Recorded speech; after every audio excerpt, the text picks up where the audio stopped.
បាទសួស្តីពុកម៉ែបងប្អូនឥឡូវនេះខ្ញុំបាទមានត្រាក់ទ័រ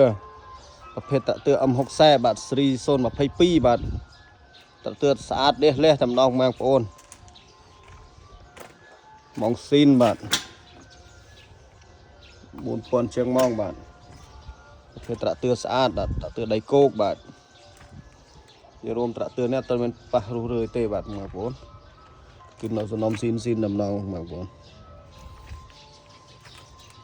ងាកមកខាងក្រោយបាទផាលគឺនៅស្អាតបាទផាលនៅស្អាតបាទសំបីតែសាច់កន្លងក៏នៅមិនទាន់ដាច់អស់ផងបងប្អូនដល់ទាំងអស់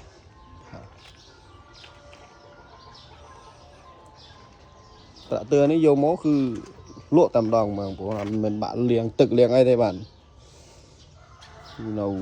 សំណុំស៊ីនតែម្ដងបងប្អូនបើខាងណាគឺតម្លៃតុនទេបាទតម្លៃ10000ស្ដាងបាទបងប្អូនបើ022នេះតម្លៃវា18500ចោះចាបាទបងប្អូនត្រាក់ទ័រស្អាតបាទបងប្អូននោះទៅប្រើប្រាស់មិនខុសបំណងទេបាទបងប្អូនបើខាងនេះគឺតម្លៃវាធូរទេបាទតែ12500ចោះចាបាទ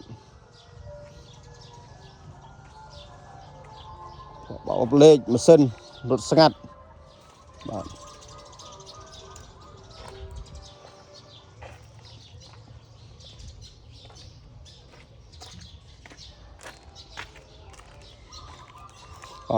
មកបច្ឆេះម៉ាស៊ីនណាតម្លៃ10000ស្ដាងបងប្អូនមើលបន្តិចមើល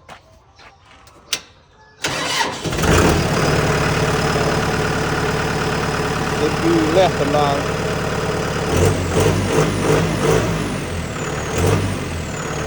តាណាបងប្អូនអើយមកទៅបូកតាណាបាទ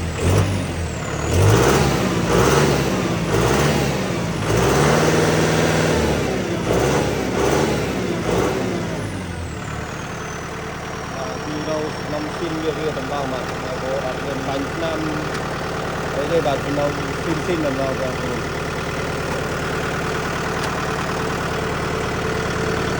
្អូនអាចមកមើលបានតាំងនៅខាងស្រុកថ្មគក់បាទទំនាក់ទំនងតាមរយៈលេខទូរស័ព្ទបាទ071 45 6លេខ1បាទបងប្អូនបាទនេះខាងនេះស្អាតមែនទែនបាទទៅខាងនេះស្អាតបាទបងប្អូនលះតម្លងម៉ាស៊ីនគឺអេហ្មង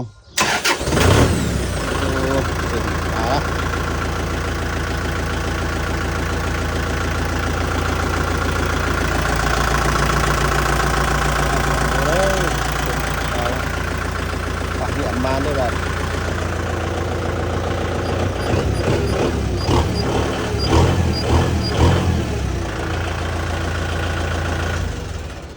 បាទសូមអរគុណសូមជម្រាបលាបាទ